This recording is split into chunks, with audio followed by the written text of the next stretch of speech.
Hi everyone, Ryan here from IKN. So what we want to speak about today briefly is what we mean when we talk about the capacity to dissociate. Because in prior Instagram posts we've spoken about the capacity of the eyes to dissociate from the head and neck during movement, or the capacity of the limbs to dissociate from the midline. And traditionally, dissociation is defined many ways, but traditionally we speak about it in terms of the capacity of a bony segment to move independent of another bony segment, or to move relative to another bony segment. Now, when we speak about dissociation, we want to view it or appreciate it from two different perspectives, a global perspective and a local perspective. Because this helps us to narrow our focus, to widen our focus, and to narrow our focus when we're going about trying to determine what the best course of action is for a client when we're trying to restore load sharing capacities across their system. So when we look at it from a global perspective, we need to look at it from a body region standpoint. And the way we try to organize the musculoskeletal apparatus when we approach treatment is splitting the body into three separate body regions. So we have the midline, we have the upper limb, and then we have the lower limb.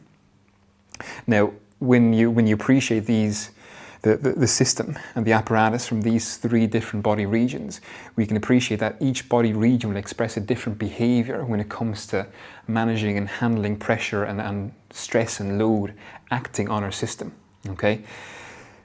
And that's from an anatomical perspective, but also a neurological perspective. So even just by looking at the upper limb, for example, the anatomical architecture of the humerus, the radius, and ulna looks very, very different to the anatomical architecture and arrangement of all the other midline segments. We have a lot of segmentation across the spine, not a lot of segmentation across the humerus. So of course the humerus and other limb segments are going to take on a different behavior than the midline segments. Okay, neurologically, the nervous system is going to interact differently with the midline than it does the limb, because the limb is in direct contact with the environment, not the midline.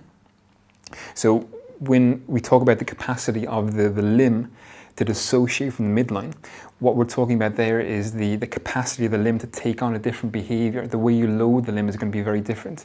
The kind of strategies we want the limb to be able to express during movement is going to be very different to the midline. Okay, so they express different behaviors. So the capacity of those different body regions to express a different role or behavior when it comes to handling stress and load reflects the capacity to dissociate.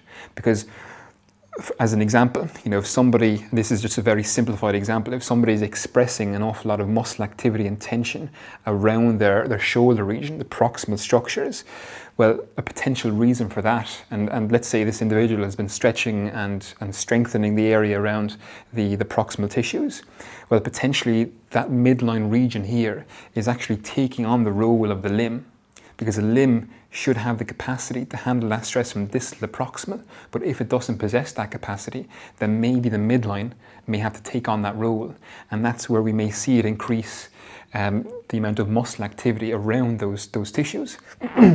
So that reflects a lack of capacity to dissociate the limb from the midline and the relative behaviors that the limb should express relative to the midline.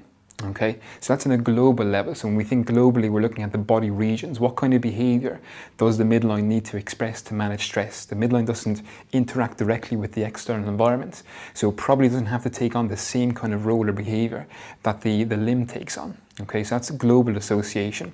And when we look at things locally, a local dissociation is just looking at the local segmental interactions between bony segments.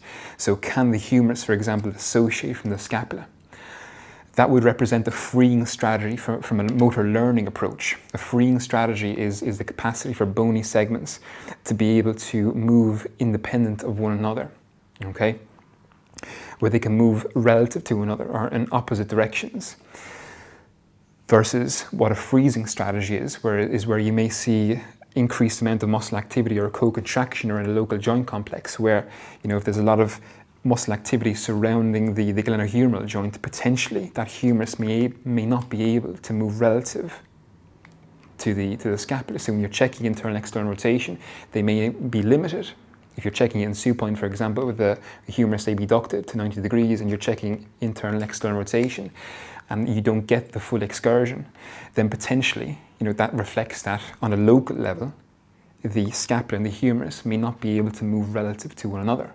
But we also have to step back and understand, well, is that local expression of muscle activity due to just a lack of dissociation between those segments? Or is there increased muscle activity there because globally the limb can't tolerate stress and handle stress well from distal to proximal, and we're seeing this muscle activity secondary to that lack of capacity distally? Okay, so sometimes you might see local dissociation limitations because globally the limb can't take on its own role and the midline has to take on that role. Okay, and this goes for the rest of the bony segments across the entire system. Can the scapula dissociate from the rib cage? Can the forearm structures dissociate from the humerus? Can the femur dissociate from the pelvis? And oftentimes therapists might get caught up in looking at these local dissociation capacities. They are very important, but very, very often, if they've been expressed for a long period of time, those local dissociation limitations are secondary to poor global dissociation capacity. So if you're trying to, there's many, many ways you can kind of change the movement and the position of the humerus to dissociate from the scapula with many fancy exercises and many kind of unique positions. But when it comes to a real world environment, the nervous system doesn't really have the capacity to control all those small joint angle changes when it comes to how the humerus is interacting with the scapula. So when it comes to real world movement, the whole limb is much more important than the individual parts or the individual segmental interactions. But when it comes to a treatment process, sometimes we have to put a little bit more emphasis on local dissociation capacities, but we also have to respect in the background global dissociation capacities as well. Okay, so when it comes to treatment, it's all about how you sequence your loading strategies as opposed to trying to find the best exercise to fix the individual's limitations. We always have to understand, well, globally, are they dissociating well? Can the limb dissociate from the midline? Can the limb take on its own role to handle stress? Or is the limb taking on that role, or is the midline taking on that role of the limb? And then we also need to use range of motion testing to identify those local dissociation capacities. But then we need to step back and understand what the best course of action is. Do we go local first or do we go global first? Or do we do a little bit of global and local stuff first together at the beginning of the treatment process? And then as we work our way through a graded exposure approach, it becomes more global and less local. So this is really the key when it comes to, at least from our perspective, when we're trying to integrate the nervous system, the anatomy, within the context of moving in a variable and complex environment. We have to understand that when it comes to real world movement, the nervous system doesn't have the capacity to allow for all of these local intersegmental interactions to occur. They're not neurologically controlled. It's more about what's happening on a global level. Okay, so really, really important to consider global dissociation qualities and local dissociation qualities. They're both important, but one can be more important than the other at certain stages of an individual's recovery process.